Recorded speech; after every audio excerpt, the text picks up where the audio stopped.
Ana ang mga nagdilaab og nagbagabagang balita gikan sa IFM News Center. Mga idol, maayong adlaw Martes. Ikaduhang adlaw para sa bulan sa Enero mga idol tuig 2024 na gyud. Og atuan ang mga headlines para sa mga balita. IFM News Lokal.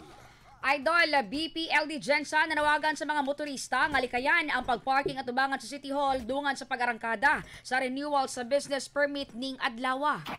Samtang fireworks-related injuries sa Rion 12 misaka na sa 31. Samtang pulis nabuthan sa kaugalingon nga pusil igo ang kinatawo. Tanan nga mga POV sa Rion 12 consolidation na sumala sa LTFRB 12.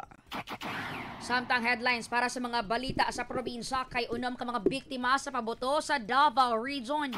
Samtang 23 anyos na igo sa saag nga bala atol sa bagong tuig. Samtang headlines para sa mga balitang IFM News National. Idol kapin sa 60 ka mga high-value individuals nga miyembro sa teroristang grupo na neutralize sa military netong 2023. Programang nutrisyon mo sagot ko gilatag ang mga sayop nga naandan sa nutrisyon ug kung unsaon nga kini mahimong tama. IFM News International. Idol US gikalipay ang pag-aiban sa Israel ug mga sundalo nila sa Gaza. Samtang libuang residente sa Japan nagpabilin sa evacuation center tungod sa nasatiang linog. Samtang headlines para sa mga balitang sports kay Alex Yala misaka ang world rankings. Samtang headline na sa balitang showbiz sa Bea Alonso o Dominica Roque gipasigurong mas maligo na pa ang ilang pagminahalay. Alas 11:36 sa atong oras mga idol og kami yung tigbalita ako si Baby Lalat. O kiniusab si Jackie Banyas. Detalye na para sa mga balitang lokal. IFM News Lokal. Idol, miapila ang buhatan sa Business Permits and Licensing Division kon BPLD Gensan sa mga motorista nga kung mamahimo likay ang parking at tubangan City Hall. Kini alliance sa pag-arangkada sa renewal sa business permit ning adlaw. Sa advisory nga gipagawa sa BPLD Gensan nga prioridad nila ang mga magparking nga mga negosyante sa lugar alang nasa renewal. Sa pamahayag pa ni Christian Mark Abarquez, acting division chief sa BPLD Gensan nga gilauman nga daghan ang mga mag-renew ning adlaw. Nasa eran nga mulungtan nato na sa pizza 20 ning kasamtangang bulan ang ipahigay nga renewal sa business permits. Pahinumdom sa mga opisyal nga dili hulaton among petsa aron nga dili magponsisok sa ilang buhatan. Dungag sa balitang lokal, misaka na sa 31 ang nabuthan sa Rion 12 sa mga pabutok kini base sa ulihing datos nga gipagawa sa Department of Health o DOH-12. Sumala pa sa buhatan nga kadaghanan sa mga nahimong biktima mga lalaki nga nag-edad sa siyam hangtod sa 19 anyos. Lakip sa mga pabuto ang nakapamiktima ang 5-star, Buga, Piccolo, Triangle o Weaselbama. Migula usab sa datos 8 ka kaso ang natala sa probinsya sa North Cotabato samtang 20 sa South Cotabato. Posible usab nga madugangan ang maong ihap sa mga nabiktima sa pabuto sa kasamtangan nga tuig. Nanawagan usab ang buhatan sa mga nabuthan nga moadto sa ospital og patambalan tungod delikado kiniya sa tetanus. Samtang idol, dugang detalye pa para sa mga balitang lokal kay paday na ginatiman sa balitang balanan ng dakbayan sa Gensan ang usa ka pulis human aksidente nga napusilan sa kaugalingon nga pusilang iyang kinatawo kaghapon sa buntag sa Alabel Municipal Police Station. Gilang biktima sa pangalang Police Chief Master Sergeant Jet Carillo Voluntarioso, 43 anyos nga naka-assign sa Alabel MTS, isip assistant patrol leader. Migula sa report sa usa ka buto sa armas na nadungog sa desk officer sa nasangpit nga pulis ug iyang pagsuta didto na sayran nga aksidente. Nga nakablit sa nisgutang pulis ang iyang armas nga miigo ngadto na siyang kinatawo. Base na sa investigasyon nga misulod ang biktima sa banyo aron sa pagbuhat sa iyang personal nga panginahanglanon o sa pagtanggal linis sa iyang issued firearms nga nakatak-in sa iyang hawak. Aksidente ni ining nakablit ang gatilyo hinungdan sa pagbuto ni ini. Sa kasamtangan na sa luwas na kahimtangan na sangpit nga pulis, samtang nanawsab sa kustodiya sa Alabel MTS ang Glock 17 9mm pistola nga nakaaksidente sa nisgutang pulis. Katapusang detalye sa balitang lokal, consolidation na ang tanan nga mga public utility vehicle kon PUV sa Rio 12 kini adunay kalabutan sa modernization program sa gobyerno. Sa pamayag ni Land Transportation Franchising and Regulatory Board kon LTFRB 12 Regional Director Colonel Paterno Renato Padua nga 100% nga consolidation na ang mga PUV sa Rio. Gibutyag sa opisyal nga mukaba sa 6,121 ka mga PUV cooperative sa Rio ang gipailom sa consolidation.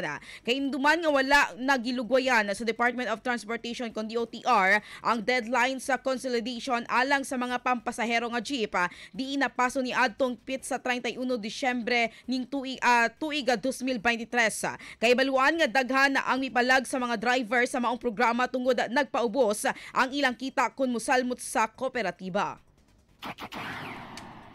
Alas 11:40 atong oras mga idol. O gato ang siren ang mga balita gikan sa patrol kay matud pa pamilya sa duha ka lalaki nga biktima sa Dungab. Magpasaka og kaso sa report ni Idol Arden Kia. Idol Arden, go ahead. Yes, Idol Baby Lalat, desidido matupang mapasaka og kaso ang pamilya sa duha ka mga biktima nga gidunggab sa suspect diya sa iya nga mismo nga panimalay. Nakalabayan nga adlaw alas 2 pasado sa hapon. Kinamnaman Idol Baby Lalat nga naligo sa Leon Beach sa kining duha ka biktima. Hangtod nga ilang nakita ang balay sa kining suspect. Kay tungod matupang magkaila lamang kini, rason nga ila kining atuan Idol Baby Lalat sa kining maong biktima. Dila ang duha ka mga biktima nga silang Ruel Ismael o Delmar Damalerio. Pareho nga nagpuyo sa Purok Colarte o Galumad nga taga Barangay Pangyana, Glan, Sarangani Province. Samtang ang suspect ang nailang nga si Ermis Tungoho, residente sa may Purok Islama. Basta sa impormasyon, Idol Bilalat nga matut pa nga kining tulo ang impluwensyado sa ilimnong makahubog. Ag human nga nakiga-inom pa ang kining suspect ngadto kanila hangtod nga nakita sa suspect nga sumapa nga gisuway og sulod sa pultahan sa kining suong babae sa iyang asawa kaso nga nakahimo ang kining matupang ang suspect sa pagtungdunggab ngadto sa duha ka mga biktima nga naigo og kining sa madinunggaban sa dughan og sa tiyan ang kining duha Idol Baby Lalat samtang sa karon na paday pa kining ginatiman sa doktor diya sa Dr. George Rick Hospital ang kining duha ka mga biktima ug sa tangang stable na ang ilahang kahimtang. Matik sa balita, matik sa drama, matik sa public service, Arden Kia ang tinod number 1 basta sa pinakalitis KBP Qatar Media Survey. Nito at 9, IFM News, Jensen. Daghang salamat sa imong report, Idol Arden Kia. Samtang Idol, abante ta para sa mga detalye sa balita sa probinsya. Kay nakatalaw unam ka mga biktima sa pabuto ang Davao Region. Base kini sa datos sa DOH-11 gikan December 21 to December 31. O sa biktima sa pabuto sa Davao Oriental, 2 sa Davao del Norte, samtang 3 sa Davao de Oro. Sa mamahayag pa ni Police Major Catherine De La Rey, Police Regional Office 11, 6 years old nga batang babae nga taga Davao de Oro ang pinakabatang biktima sa pabuto sa Davao Region. Sumala pa din nga pipila sa mga gigamit nga pabuto nga niresulta sa injury mo ang plapla, 5-star og lantaka. Nakauli na mga biktima nga puro nakahiagom og minor injury suman matambalan sa ospital. Samtang walay natalang namatay sa pabuto sa Davao Region. Ginaimbestigahan na usab og ginasubay karon sa mga otoridad ang namaligag ilegal nga pabuto kansa nilapas sa gitugot nga kadakon sa firecrackers. Katapusang detalya sa balitang regional, luwas na human matambalan ang 23 anyos nga biktima sa saag nga bala sa pagsugat sa bagong tuig sa Purok 3, Barangay Iho, Maco, Davao de Oro. Gila ang biktima sa pangalang si Louis J. Saraudina, residente sa nasampit nga lugar. Matod ni Police Major Catherine De La Rey, Police Regional Office 11 spokesperson, ato sa pagsugat sa bagong tuig kauban na ang biktima sa iyahang pamilya sa gawa sa balay dihang naigo kini sa bala sa iyahang likoda. Gidala sa Davao Regional Medical Hospital sa Tagum City ang Tawo og na-discharge kini pasado alas 3 sa kadlawon Enero 1, 2024. Sigon ni De La Rey, swerteng wala na igo sa spinal cord sa ang biktima atol sa insidente. Gi-turnover na sa pamilya ngadto sa kapulisan ang na-recover nga slug nga naigo sa batan-on. Matod ni De La Rey nga ginasuta pa ang caliber sa armas sa stray bullet nga ipilalom sa ballistic examination. Alas 11:43 ang atong oras mga idol. IFM News National. Tungod sa padayong gipakusgang military operations, ito nakalabing tuig na neutralize sa tropa ang gobyerno sa ang 67 ka mga high-value individuals nga sakop sa communist and local terrorist group sa nasud. Sigon pa sa AFP, apil sa mga namatay ang top leaders sa mga teroristang grupo nga giilang si Joniso Macabalo alias Muling og Cardo nga sekretary sa North Central Mindanao Regional Committee og Parahudin Pambaya Pangalian alias Abu Zakaria nga og si Amir sa Dawla Islamia Philippines og overall sa Islamic State. Sa nakalabing tuig napahilom sa mga armadong kusog sa nasod nga naa sa 1,399 ka mga miyembro sa communist and local terrorist group.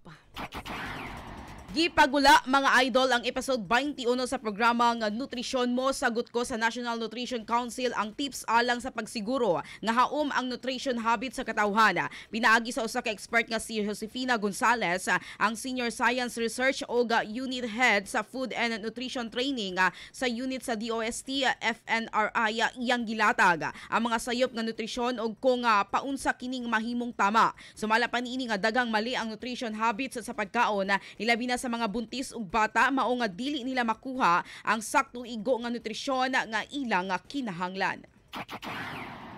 IFM News International. Gikalipay karon mga idol sa US ang anunsyong pag-pull out sa Israel Defense Forces sa ilang sundalo sa Gaza. Sumala pa sa White House nga nagpasabot lamang kini nga ubos na ang tensyon sa mga lugar. O na nagipasabot sa Israel ang rason kung nganong nag-iban sila og puwersa sa Gaza tungod ila nakubkob og nasulod ang ubang tunnel sa nasangpit nga lugar. Katapusang detalye sa balitang international, nagpabilin sa evacuation center ang uban mga residente sa Japan humang sa pag-igo sa makusog nga linog. Gilaumang mudaghan pa ang ihap sa mga namatay tungod sa daghang mga gambalay ang nagaguba tungod sa magnitude 7.6 nga linog. Dili usab muubos sa 600 aftershocks ang nasinatian kung asa sumala pa ang eksperto nga mulungtad ang mga aftershock sa kapina usa ka semana.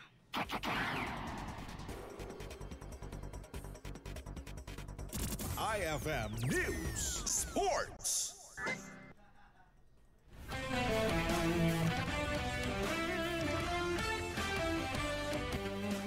Idol, alas 11:47 atong oras.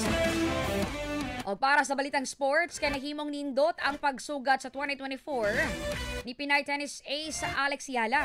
Kanihuman nga misaka ang ihang world's ranking sa women's tennis. Sumala pa sa 18 years old nga si Yala nga nasa pang 185 na kini sa WTA rankings. Usa kini sa nindot nga mga development tungod pakyas kini sa workdays Canberra International human sa nga pildihon ni Celine Naif sa Switzerland sa qualifying rounds. Takdang mo apil sa Australian Open qualifiers karong umaabot nga January 8 si Alex Yala.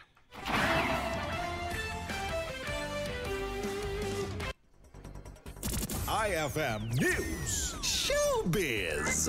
Idol, gisugat nila Bea Alonso og Dominic Roque dito sa Japan ang bagong tuig.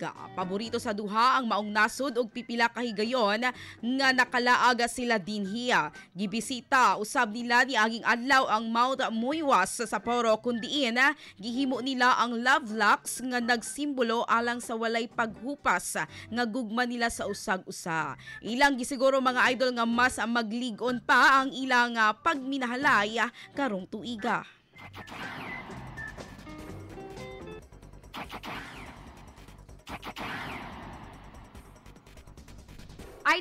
mo katudalagop sa mga balitang lokal, national, regional ug international yon ang balitang sports ug showbiz.